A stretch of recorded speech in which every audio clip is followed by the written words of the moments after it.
Yeah, it says we started, but it says we stopped at some point. Well, that's odd. Well, we're back. Hi. Yeah. That's okay. No one's watching anyways. It's just for the podcast, right?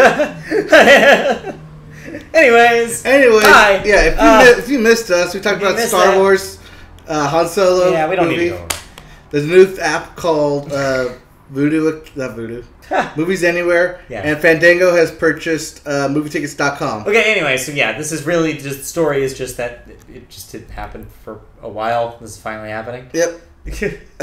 Yeah, this will merge the two companies, kept making them a total of 40,000 screens around the world. Okay. And including AMC, Regal, Cineplex, Landmark, Marquee, National Amusement, and many other independent theater chains. Yeah. The hope here is from Fandango that this will expand their territory into Latin America, Canada, and the UK. So it sounds like to this is that it might be an Amazon kind of phenomenon where the US are heavy Fandango users, but it sounds like internationally, a lot of people are movietickets.com people. Yes. And so this is getting them into markets that they didn't own previously. Right. And so this gives them kind of more of a global reach. Yep. Okay, that makes sense now. Okay. Okay, what else? And let me just do the final story of movie news. That right there is Gorgeous George. Gorgeous George. Yes, Gorgeous George. All right. He is a former wrestler. Okay. And a script for the former wrestler has been handed to the WWE. The Wrestler 2. No. Electric Boogaloo. I don't know. The legendary wrestler. So this will focus on the legendary wrestler. Okay. And also the early years of the WWF and the WWE organizations. Okay. And how Gorgeous George brought villainy to the center stage. Ah, was he the first heel? Yes. I know very little wrestling. It's about how he established the current character performance art that becomes a lot of the world of wrestling. Got it. Josh Gad is attached to the film. Okay. And it should be released next year. All right. Yeah, that sounds cool. Yep. That sounds interesting, potentially. Yep. Cool. Alrighty. All right, moving right along. Chugging right along. Into television, where we talk about sports. Yep. So sports happened. Sports happening. Sports is happening right now. Yes. So the NFL had a meeting with the NFL players, PA. Right. And they, as we announced last week, yeah. And they said that the NFL will not change its national anthem policy. Good. But believes that, quote, everyone should stand. Well, people should do a lot of things. People should eat, a healthy diet.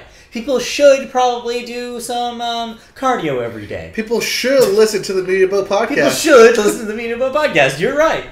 Yeah, I'm glad that they didn't change any rules. That would be dumb. I'm glad that that the Players Association probably held their ground about this, and I'm glad the owners didn't do something dumb. But that being said, it still sucks that was the statement that they made, not realizing the weight of the situation that they're kneeling for. But whatever. At least there wasn't something worse that happened. This is it's something.jpg moment. Right. Where at least we didn't have to deal with, something worse. Right. Also, MLB conference playoffs are still going on? Yep. They sure are. And the CS championships? So, yeah. So, we have the Yankees and the Astros. Currently, the Yankees are what? 3-2. 3-2. Yep. Against Houston. And then we have the one that's going on right now. The Dodgers. Dodgers and Cubs. Right, with the Dodgers currently up 3-0. If they win tonight, they will be 4-0, and they will be in the World Series. So, yeah, they clinch tonight if they win. Yes. And then, whoever wins between the next game. Right. Also, in other sports news, the NCAA football is in a bit of a mess as everyone but Alabama now has one loss. Oh, man. Okay. Yep. And, yep. So it's anybody's game over in college football. Pretty much. Anyone for the last 3 slots of the College World Series. Cool. The football playoffs. Football playoffs. Not World Series. No. Yes. World Series of football. Yeah, and just to mess us up even more, the NBA officially tipped off last night, continuing tonight. So if you don't have enough sports, there's yet another sport. October is the crazy month because every sport is playing. Yep. So get ready. All right. Moving on to Harvey Weinstein. I think we talked that to death last week. Did we now? I think we did, but there was a little bit that came out after our podcast. Oh, there's a whole lot more that came out after our podcast. Tell me. As people started to go back into interviews with celebrities, yeah, I noticed that everyone was talking shit on Harvey Weinstein the entire time. Yeah, they dug up a lot of dirt. That people, of all sorts of people, had brought up. Yep. Ranging from Courtney Love to Seth MacFarlane. Yep. To Entourage. A who's who of talent. Basically, everyone agreed Harvey Weinstein was a totally, dirtbag. When this came out, people were very quick to say this was kind of a known thing in Hollywood. Right. It was something you didn't think you could say because of the power he wielded. Right. But it was now that it's out, known. Everybody's like, well, yeah, we all knew. It's like everybody knew. Well, it's just that no one did anything, and that was the problem. No one felt like they could do anything and keep working in the industry. Was the right. thing. So, but here we are. He's out, and he's out of the company. So, yeah, easily everybody's coming out, and we're kind of uncovering some missing pieces of the puzzle. Yep. But there's more to the story. Right. As now Amazon has suspended top executive Roy Price. And moreover, he is officially resigned. Yeah. In the wake of the harassment claims against him. Right. This comes from Isa Hackett, who is the daughter of author Philip K. Dick. Huh. And she's an executive producer for Amazon's original show, The Man in the High Castle. Got it. Which is written by her father. As well as the concept. Yes. Because he is no longer alive. Right. As well as the upcoming anthology series, Philip K. Dick's Electric Dreams. Right. She claims that in an incident in July of 2015 at San Diego Comic-Con with Amazon's programming chief, Roy Price. Price is the head of Amazon Studios and has overseen its growth with Transparent and Manchester by the Sea. So yeah, not to reiterate what we talked about last week, but I mean, I think that if that kind of stuff is going on, then yeah, you deserve to be ousted from your company. I don't care. We believe the women that come out, believe these people who come out, regardless of if there's women, men, whoever, that are coming out with these stories, because it's hard to come out with the stories. So chances are, if they're telling you, it happened. So yeah, it's bad. It's lousy. He seems like a lousy dude. Glad he's out. Yep. See here. ISA reported the incident to Amazon executives immediately, and an outside investigator was brought in. Good. She does note that since the incident, she hasn't seen Price at any of the events involving her show. Good. And that was back in 2015. Cool. So the investigator may or may not have found something, but regardless, the company took action. Right. It seems like Amazon has good head on their shoulders about most things. Right. This was back in 2015. Amazon's taking more action now. And basically forced him to resign. And, the only thing is that, yes, this is kind of a delay, but just knowing, though, that they had someone on the case, an investigator looking at this, makes me think that maybe it just took some more time. Maybe it naturally takes some time for an investigator to do his work. All right. So, their work. But yeah, it was, I'm glad. Yep. All right, moving on. House of Cards news. What's up with House of Cards? House of Cards set, actually. Okay. As the Maryland set was on lockdown today due to an active shooter. Police identified the suspect as Ray D. Prince. He had shot 5 people in a nearby business called Advanced Granite Solutions. Okay. Before he went on the run and took cover on the set. Ugh. He has since been apprehended, and they were in talks with police and cleared the set, cleared everyone out so that way the police could go in and take care of their business. Oh, more dumbasses with guns. Yep. Well, hopefully everybody's alright. Speaking of dumbasses with guns. Yep. Okay. That is Austin Rogers. Yeah, he doesn't have a gun, but he does have finger guns, and he used them on the Jeopardy buzzer. Yes. He was really quick on the trigger. So yeah, we've been watching this guy play some Jeopardy. How much money did he end up winning in the end? He is a New York City bartender, and he lost after a 12-game win streak. Right. With a total of $411,000.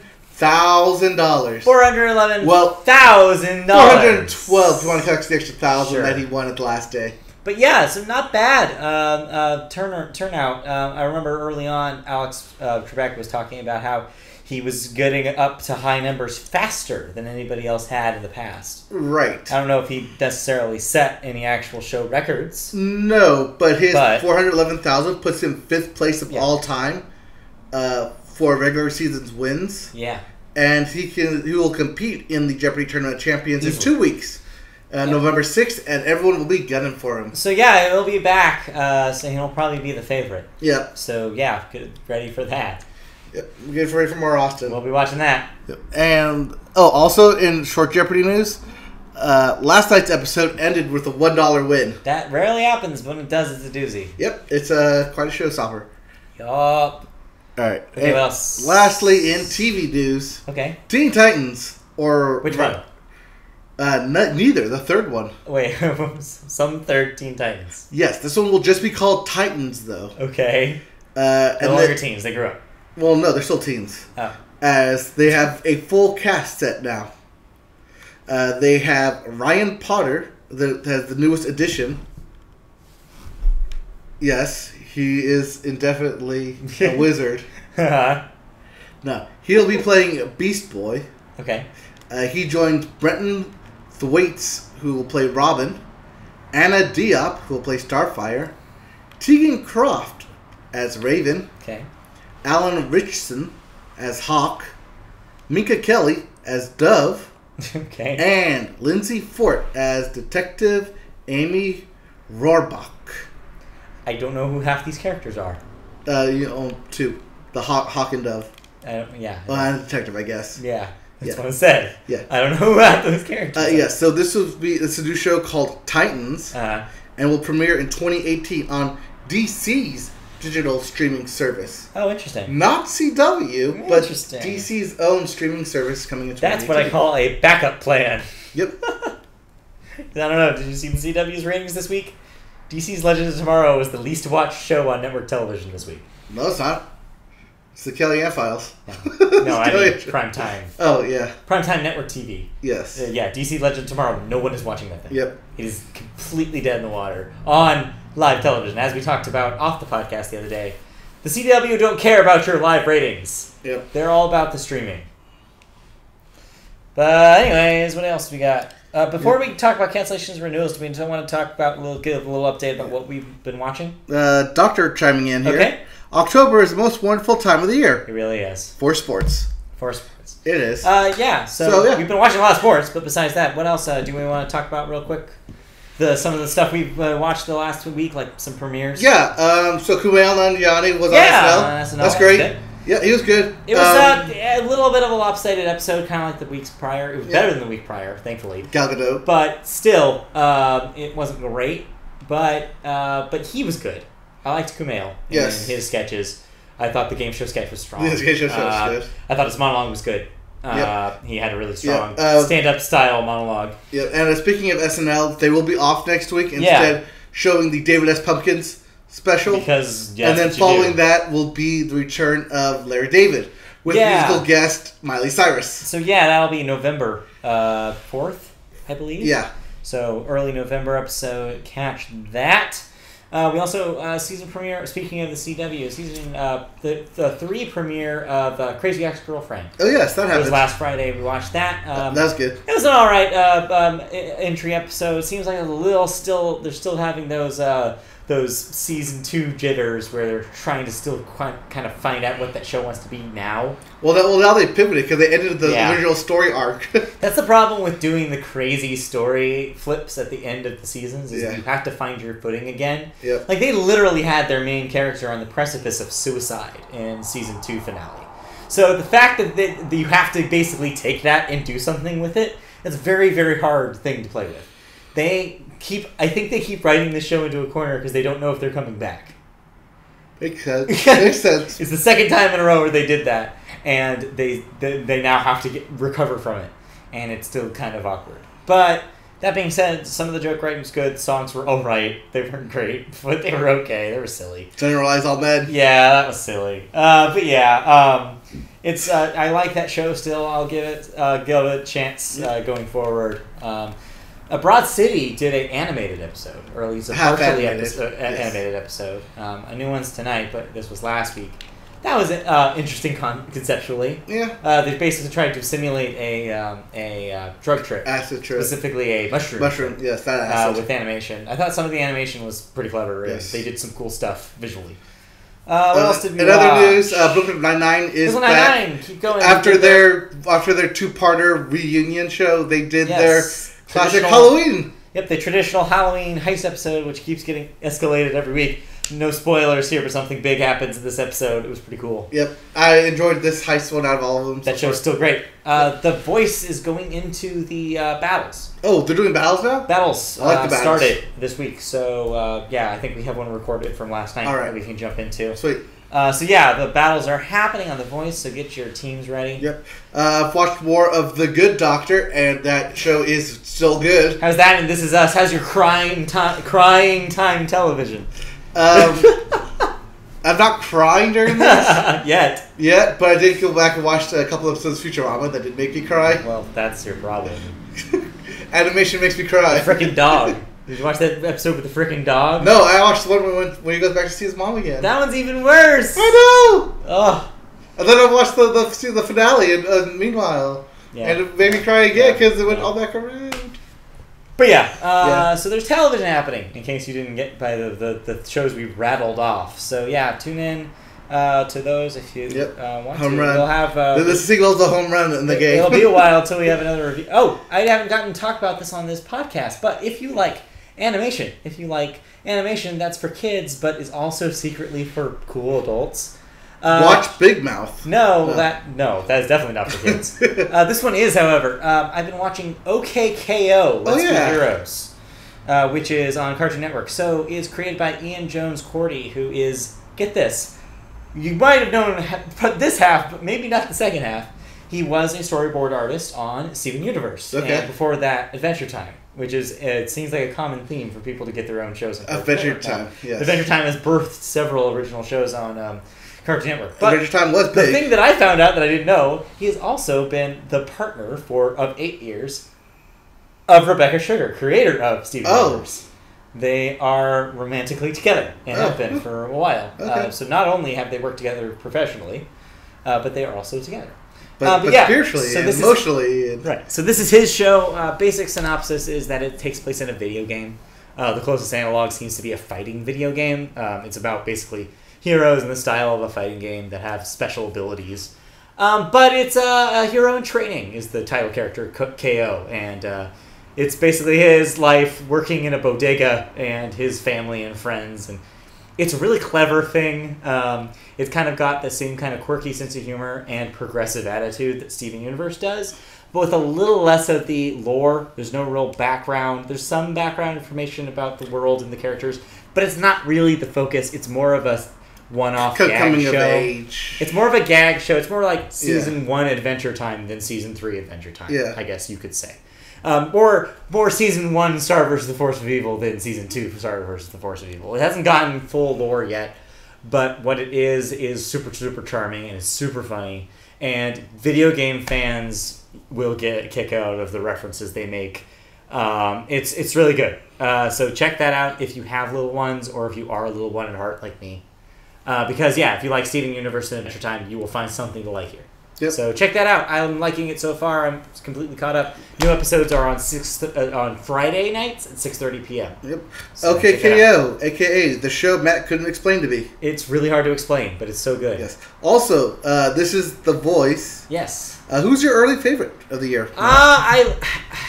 So it's tough because my favorite got eliminated already in one of the first battles. I already watched the first battle episode. Okay.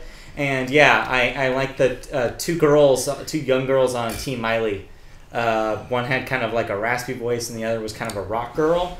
She chose the rock girl to win and nobody stole raspy voice. Oh. So I kind of lost my favorite. I feel like her name was... she has some kind of unique name. Shiloh, I want to say? Yeah, that sounds right. That sounds right. Her name was probably Shiloh. Yep. All right. But yeah, that was my early favorite since she's already eliminated. But I like the Rock Girl too, so maybe I'll root for her. Yep. I like Miley's team. Miley did an all-women team this year. Yeah. She specifically set out to do females only. Okay. So it'll be interesting to see. All right, do you want to roll into cancellations and renewals? I think we shall. All right, let's talk about things that got the axe. Also, there are strange amounts of Dodger fans in Chicago right now. No, it's only because they're all wearing blue. You can't tell who's rooting for who. Yeah, everybody's just in blue, it looks like. Yep. That's funny, though. Yep, so cancellations. Being Mary Jane got canceled. Right. Off BET for 4 seasons. She's no longer Mary Jane. But there will be a 2-hour finale movie that will air in 2018. Sure. SEAL Team on CBS gets extended to 22 episodes for its first season. Because people watch things when they're on CBS. Or they have it on their Nielsen's box. That also is true. The Night Shift gets canceled after 4 seasons. No one's missing it. On NBC. And Fashion Police gets canceled on E! No, that did not say how long it had been on the air. So. I looked this up recently because I brought it up, so I do know this. It started in 2010. It's been on for 7 years. Okay. So 7 years old. All right. Also, Miley made herstory. Yes, she literally used the term herstory on television, and it made me laugh. Yes. Chelsea, that Chelsea Handler show on Netflix. It's over. Got canceled after 2 seasons. Done. Or rather, didn't get canceled. Chelsea just said she didn't want to do it anymore. Yeah, which I don't blame her. Yeah. Let her do other things. Yep. Also, lastly, we have... Breeze just came through this room, and I'm loving it right now. Also, we have Alone Together. It's a 2nd season. This is a Lonely Island-produced comedy that got a 2nd season ahead of its series debut. Has not premiered. In January. But have you heard the premise for this thing? It sounds great. I don't think so. So I looked at it. It's on Freeform, so probably not. Yeah, so I looked up a premise for this, and it actually sounds pretty funny. It's a show about millennials, about millennial 20-somethings, but from their perspective, as opposed to us perspective making fun of them. So it's about like their issues, like real issues, but of course it's Lonely Island, so it's all going to be ridiculous and funny.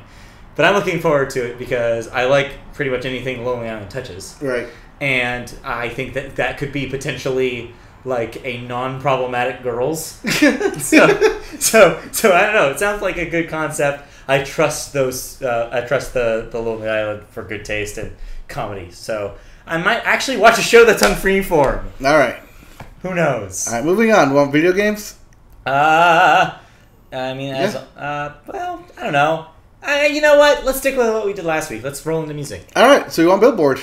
All right. Let's go into Billboard. I have it right here. Guess what? We have a new #1 song. Despacito. Yeah.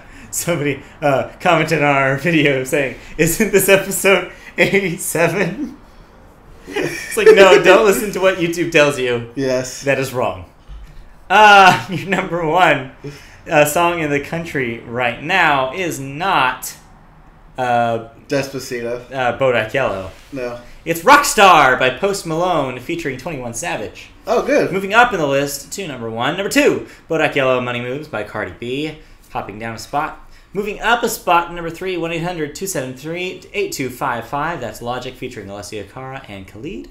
#4, moving back up further into the top 5, Look What You Made Me Do by Taylor Swift. And #5, Feel It Still by Portugal the Man. Hey, I like that song. Been a long time since we've had a rock song in the top 5, but there it is.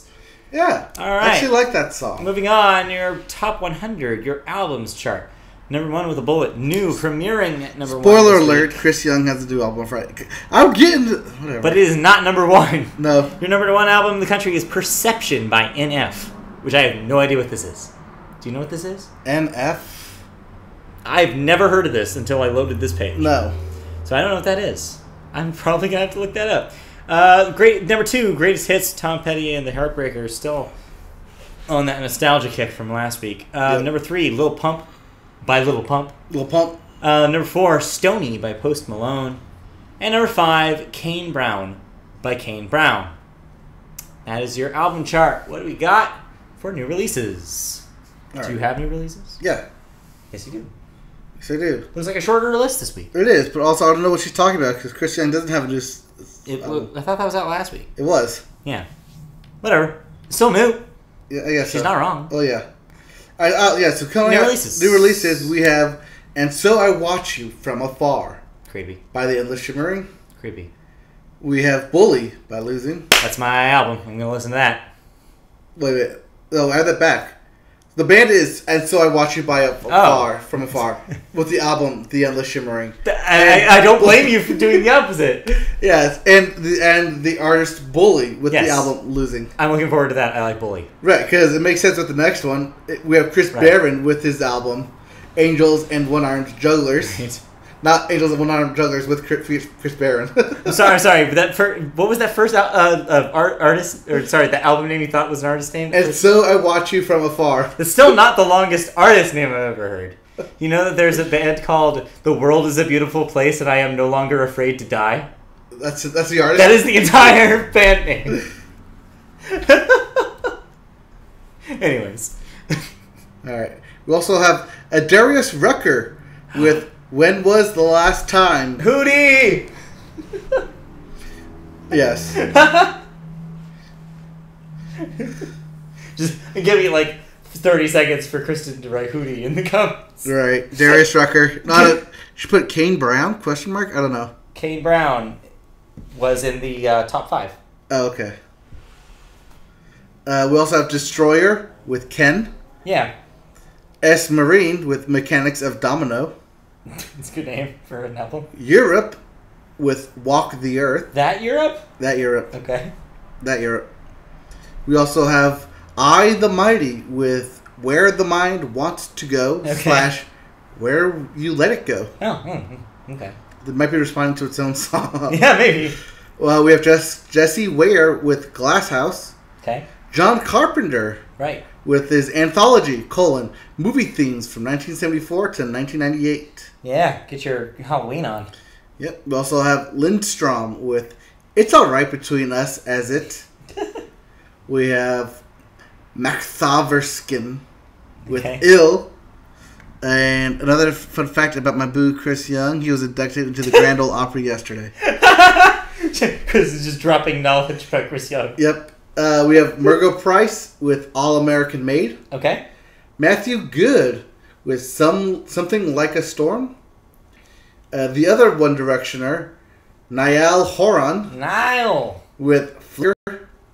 And lastly, we have Odonis. Okay. With No Pop. Alright, cool. Well, I'll probably check out that Bully album. I might check out that Margot Price album. Okay. Maybe. I don't know. Alright, one song. And in country news... Okay. Margot! No. In country news, Chris Young Chris Young inducted to the Country Hall of Fame. Alright. And in music news. Right, yeah. The weirdest. The weirdest of the owls. Yes, the weirdest of all the owls, and we'll have one of his weirdest of all his concerts. Or is it the normalest of all his concerts? I don't know. Actually. It's more normal than you think. Right. So Weird Al announces a new tour consisting of no costumes, no videos, no frills, and only original songs in, quote, the ridiculously self-indulgent, ill-advised vanity tour. This will be an intimate setting in small venues and only for the hardcore fans. This is going to be your warning here, as for those of you who would otherwise be interested in seeing a normal, parody-filled Weird Al show, this is not going to be it. Right. This is going to be Weird Al original songs only. So don't go expecting some extravaganza. It's basically him with like a small band. He's not going to play the hits. I'll tell you right now. Yep. If you don't want to be that guy, because that guy should not have bought a ticket. Right. Don't be the guy who shows up and keeps yelling white and nerdy. He will kick you out. He's not going to play white and nerdy. He's not going to play Smells Like, whatever that song is called. He's not going to play the parodies that we know. He's going to play, I don't know, Albuquerque. Right. So, if you're ready for that, go. If you're not ready for that, wait until he comes around for the new album. From what I understand, I know some pretty hardcore Weird Al fans, and it seems like the hardcore of the hardcores do enjoy his original material. So I feel like there will still be a pretty good turnout. I think that this will be a good time for the people who are obsessed with Weirdo. Yep. Okay, what else? My neighbor is straight up screaming at the TV right now. Yeah. so is the Cub coach. Yeah, geez. He's giving it to him. Well, he's giving it. Yep. Speaking of giving it. Oh, God, no. I don't like that segue at all. What? Okay. Speaking of yelling at people. Okay, there we go. Pussycat Dolls former member Kaya Jones. Yeah, about this. Took to Twitter to express herself. Sure. And, yeah, stuff that happened in the Pussycat Dolls. So, you want to talk about this? What do you have? What do I have? Yeah, what do you have on this? I have quite a bit on this. Because it's complicated. Yes. So, she's taken to... So, Kaya Jones, former member of the Pussycat Dolls, has taken to Twitter to allege that the members of her girl group were part of a prostitution ring. Yep. It was bad enough that she had to walk away from her dreams, her bandmates, and a $13 million record deal. To be part of the team, you must be a team player, meaning sleep with whoever they say. If you don't, they have nothing on you to leverage. One of the bandmates, Asia Nicolano, who was briefly with the group in 2007, said that, quote, she, being Kaya Jones, was not part of the recording group, and if she was in the Vegas show, then she knows nothing about what she's talking about, and nor has she ever heard of such a thing. At present time, neither a rep for the Pussycat Dolls nor Nicole Scherzinger have commented on Jones's tweets. Okay, so there's some things to unpack here. So there's the bit that you brought up about whether or not she is in the group proper. So the Pussycat Dolls are weird because it's hard to pin down exactly what the singing group, the performing group, Pussycat Dolls is / was. It seems like there was a revolving door of talent. Right. And at any given time, there were a handful of different women that were involved. Nicole Scherzinger, of course, was kind of the uniting force. She ended up being the most famous of them. There were some core members that didn't change. But outside of the core members, like the known people, yeah, there was people who were kind of more in the background of the group. Like featured players. It's maybe, depending on people's definition, 100% fair that she says she was part of the Pussycat Dolls. Because anybody, in theory, who performed with the Pussycat Dolls could technically be called a Pussycat Doll. Right. The other half of this is the allegation she's making. And from what I can tell, so I did my own research here. Go ahead. I looked at some interviews. I looked at some sort of about members of the Pussycat Dolls previously talking about their experience in the group. And it seems like a lot of the negative things that had to be said about the group tended to do with management and what management wanted them to do. And so it seems like the popular support in support of her allegations is that it seems like, unfortunately, management was pressuring a lot of the members of the troupe to do things that they were uncomfortable with. Including, but not limited to, maybe spending some time with the record people. Or high-profile people. In the music industry. Influential people. Like, so Harvey Weinsteins of the world. Sure, you could say that. So it's not too a stretch for her to maybe use the extreme term, but maybe for her the descriptive term of prostitution.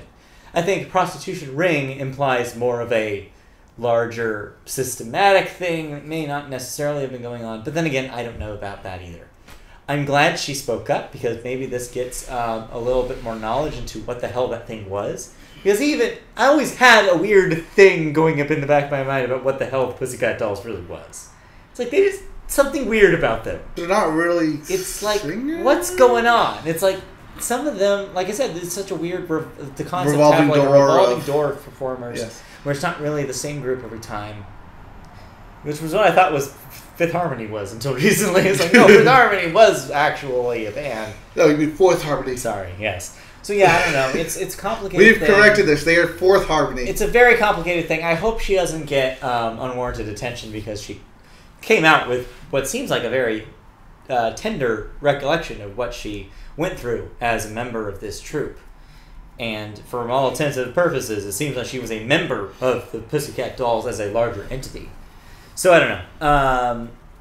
Hopefully, if anything, this allows people to look at what happened and hopefully figure out if there was misconduct and wrongdoing.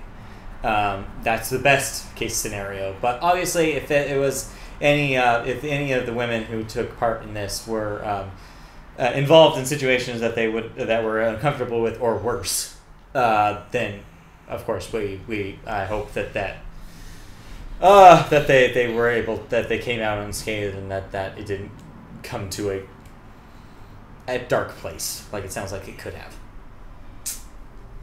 All right. Okay. Please tell me you have something happier than that. Yes. Okay. I have this drug boy right here. Who's this boy? This is one of your top 5 artists, Post Malone. You mean the Billboard top 5, not my personal top 5 artists. Oh, no. Yes, tell me about Post Malone. Is he over Malone yet? No. He's still current Malone. Post. Well, Post Malone was scheduled to perform at Stillwater's Tumbleweed Dance Hall last Wednesday night following a performance in Oklahoma City. Okay. But never showed up, leaving fans angry and confused. According to him, according to Post Malone, he never agreed to do any sort of event after the show last night, as someone in his camp set up the arrangement without telling him. He apologized that he was never informed of any event since then, and Tumbleweed's official Facebook and Twitter had announced that Malone was coming to Stillwater, both of which announced that the concert was indeed sold out. They had gone on to say that someone from Malone's camp took the money and that Malone was definitely paid but didn't show up. The official cancellation of the show came a little after 2 a.m., 2 hours after he was supposed to perform. Tumbleweed Dance Hall is currently working on refunds. Oh, God. That's a bad situation. Yeah. What a dummy. They took the money, ostensibly, and they didn't even show up for the concert. Yeah. Ah, man. That's a sloppy. Or someone in his camp took the money. Not knowing he wasn't going to show. Or said, like, hey, I have this gig here. I promised someone you'd show up. Yeah. And he's like, no, I just performed. I don't want to drive another 2 hours to go perform somewhere else. I'm tired. I'm just going to go to a casino and relax. Could be a number of things, but I don't know. Judging by that picture, I bet he was just doing something dumb. All right. I'm judging a book by its cover right now. Yes. Looks like a dumbass white boy. Also, right. Post Malone. Also, his name, Post Malone. Yep. What else we got? And lastly, in music news, British summertime. What was that? British summertime. British summertime. Okay. Yeah, is a concert music festival camp thing. Isn't it a little late for that? No, this is for next year. Oh, okay. What's British summertime? Just a big concert event where they have headliners. Because you would for a concert event. You would hope. Okay, what are the headliners? Headliners for Hyde Park 2018 will be Pink Floyd frontman Roger Waters and Bruno Mars. Sure. Bruno Mars will be joined by special guest Khalid. Okay. He's hot right now. Yep. No word on other acts, but so far those are the 2 big ones. So if you want to see them in Hyde Park, that's a thing. Cool. Like I said, I was asking you for music news earlier today. Yeah, because we didn't really have a lot. Yep. That's fine, because we have quite some video game stuff to talk about. Oh, yeah, we do. Some bombs got dropped, including a giant bomb. As recent as, last night. Yep. Something went down that's sad. Which we're going to talk about right now. Oh, this is the giant bomb? This was the big story this week. Oh, yes. Because of the rippling effect that it's had on games journalism and the thought process about how we think about single-player games in 2017. Okay, let's talk about it. All right. So, this right here is Visceral. Oh. That. Right here. Visceral, you might have known them. Okay, let me see if I can do my best Phil Hartman here. You might have known Visceral from... So yeah, you might have known Visceral from the Dead Space games. They made Dead Space 1, 2, and 3. They are an EA team. And they kind of made their name with third-person action-adventure shooters. Their project that they were working on... For the past 2 years. For a while now. And it's been in the works and been talked about very heavily. Was even showcased at E3. Well, not visually. Briefly, yes. Talked about. No, they showed a quick, brief but it was probably pre whatever. So that probably was not even close to what that thing would have eventually been. One of the people working on this project was none other than Amy Hennig, who used to work at Naughty Dog, specifically as a creative director on the Uncharted games. She worked on Uncharted 1 through 3 before leaving for this project at Visceral. This project, of course, what we're delaying here to talk about. Because, of course, you would leave Naughty Dog to do this project. You're right. Because it was... a Star Wars game. So, yeah, there was EA was working on several Star Wars projects all at once. There was, of course, Battlefront, which came out. Yep. There was this. There was the Heroes cards. There was a card game, yeah, electronic card game. So they were kind of putting their eggs in all sorts of different baskets, trying to see... Right, because this was right after EA got the licensing for Star Wars, that they said they were going to make this thing big. They were going to use it. So yeah, this sounded really good. It sounded like early descriptions of the game seemed like it was going to be an Uncharted-style, first-person, kind of linear adventure game in the Uncharted mold, but with Star Wars. It sounded really good. A lot of people were bitter over the cancellation of Star Wars 1313 at the beginning of this generation. Yes. And so this kind of seemed like the next best thing. Is let's do a first, like a single-player story-oriented game with Star Wars universe. It could be like that, but even better. Because Amy Hennig's on it, and she's a good story person, so it seemed like a match made in heaven. Right? Well, then yesterday happened. It was a match made in heaven. Yeah. I think it was too good to be true. Yeah, so... do you have the statement that EA put out yesterday? I have here written down... Or at least a brief part of it. EA closes its Star Wars project that has been working on the game for several years. In its current form, the game was going to be a story-based, linear adventurous game. Now the game will have a new time frame that will be announced in the future instead of its original release date of 2019. I did read more into this. Yeah. EA basically said that what they wanted for the game isn't necessarily what they wanted from a company standpoint.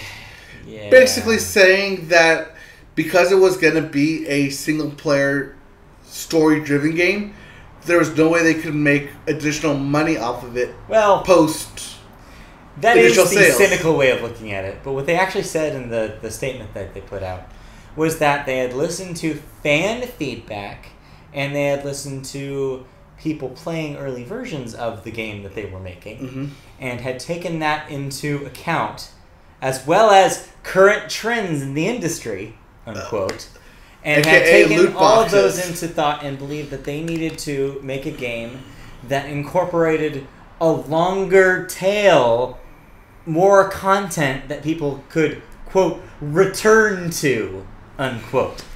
What game does that sound like? GTA. No. There's something I'm specifically thinking of that is a single player experience largely. Skyrim. You can interact with other people online to team up with. Mass Effect. In a co-op way that is something that constantly is like a service and gives you new stuff to do. What's that game? It's very popular. Halo. A second iteration of this game just came out and people are still playing a lot of it. GTA 5. It's an Activision joint. It's made by the team that used to work on Halo. Come on. If I said you were fated to do something, it would be your... Density. Close enough. Yeah, it sounds like Destiny. It sounds like they want... They want a Star Wars Destiny. They want a Star Wars Destiny, which I don't blame them, because Destiny is huge right now. Star Wars is one of the few properties that would work really well with it. Right, because you already have set worlds that you can send people to. You have set, like, characters that they can interact with. It makes sense. It makes sense. So the only people can problem upgrade their lightsabers and their Force stuff. the problem here is the second half of the statement, which is after they said that they were reorganizing the game and that it was going to go towards these more kind of lofty goals and that the release date would be now moved to an indefinite time. Then they said the sad part, which is that this also involves the shuttering of Visceral Studios as an individual studio. Right. Which means that those people will likely lose their jobs. Amy Hennig will have to find a new project, I suppose. And, that company that people have fond memories about, I played a lot of the first Dead Space, that's a good-ass game, will be gone. And so all we'll have left. The lineage of Visceral goes further back than that. Visceral is actually made of teams that used to be involved in other EA productions. I guess they were an EA Chicago branch, which before used to work on, like, all sorts of weird things for EA. They worked on like the Tiger Woods games for a while. Ew. It's like they've been legacy EA people for a very long time. So this is actually kind of an even bigger deal. They only were called Visceral in the kind of lead up to Dead Space launching as a franchise. But yeah, so it's a sad loss. I hope they find their feet, of course. And I hope this game's good because we're gonna probably have to wait till 2020 to see it. Yep. So we'll see. And speaking of people losing their jobs, Riot Games. That's them. Yeah, the people who do League of Legends. That's them LOL people. Yeah. LOL. You know, one of the biggest games ever. LOL. League of Legends. Well, its heads are rolling. Yeah. Onto new projects. As Brandon Beck and Mark Merrill, the co-founders of Riot Games, will be stepping down from their positions and instead focus on developing other Riot games. The co-founders began development on League of Legends back in 2005 and now run a company of 2,500 employees with 20 global offices. In the statement they made that they are, quote, finally putting the S in Riot Games. Wait, end what? quote. Huh? Yeah. Oh, because games, plural. Yes, okay. games, I was plural. like trying to figure out where the S stood in Riot. For a second there. No, and the S in games. No S in Riot. Meaning they're a big more than one, just one game. Got it now, yes. No, I mean, it makes some sense to have, like, some other thing. Yeah. They will be replaced by Dylan Jadeja as CEO, Scott Gleb as CFO, and Nicola Laurent as president. And they will handle the company's operations from here on out. Cool beans. So it'll be interesting to see what kind of concept they come up with next. Cool. Yep, but basically they get free reign in their own company. The name Nicole Laurent sounds familiar. Whenever she was before this. Anyways, cool. Yep. That'll be interesting to see what they do besides LOL. Alright. Ding. Ding. Moving on. Sony. A division of Sony is set to publish a video game for, among other consoles, including the PS4, the Switch. The what? Yeah. What? So Sony Music Entertainment. Oh. That's right. Sony Music Entertainment is making a video game. Sure.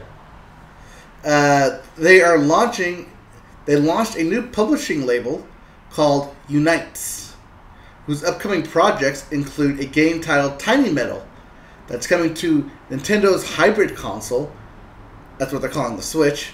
Yes. As well as PC and PS4. Okay. Unites, the company, has also revealed 3 more projects. One specifically for the PS4, and 2 others listed for PC/to be announced. Okay. Hinting at other platforms. Alright. Previous Sony companions, as in like Sony Online Entertainment, have published games such as PlanetSide 2 and Payday, the Heist, which is also on PC and PS4. Right, yeah, there's precedent for this. Right. Sony Online Entertainment was separate from PlayStation brand, but it was actually later sold off and renamed Daybreak. Right. So Sony is getting ahead of the cross-platforming, or at least trying to. Yeah, kind of. I mean, they've always kind of their publishing branches besides SCI, I guess now. I almost said SCAA. Yeah. Old man. But yeah, their other branches of the studio of this company have done this before. So this is nothing new. Right. But neat nonetheless. Hey, crossplay with the Switch? It's not gonna happen. I'm going to tell you right now. If Sony won't even play a game with Microsoft, they're not going to play a game with Nintendo. All right. And that brings us to the last bit of music news. Last bit of... You're on autopilot. Yes. Video game news. Last bit of video game news. BioWare. Yeah. A big head. Moving on. Yes. As Mike Laidlaw will be leaving the company after 14 years. Yeah. Yep. He's worked on Jade Empire, Mass Effect, and, quote, all things Dragon Age. Yeah, he was kind of the Dragon Age guy. End quote. Yeah, he was the guy. Initially, when this news hit, everybody kind of was asking the same questions, like, what does this mean for Dragon Age? But it seems like that's no worries there, is that there's still Dragon Age projects in the pipeline that will still be a franchise. He is not leaving with him. No, he's not leaving. He is retiring. Right. Because he now plans to reconnect with all the amazing games and worlds that other people have created. Right, so he's basically saying I'm going to play some Destiny. Yeah, yes, him saying I don't want to make games anymore. I have enough to retire. I just want to enjoy what other people are going to make. Let me relax and enjoy myself. Yes, but yeah, so good for him. Good luck in his retirement.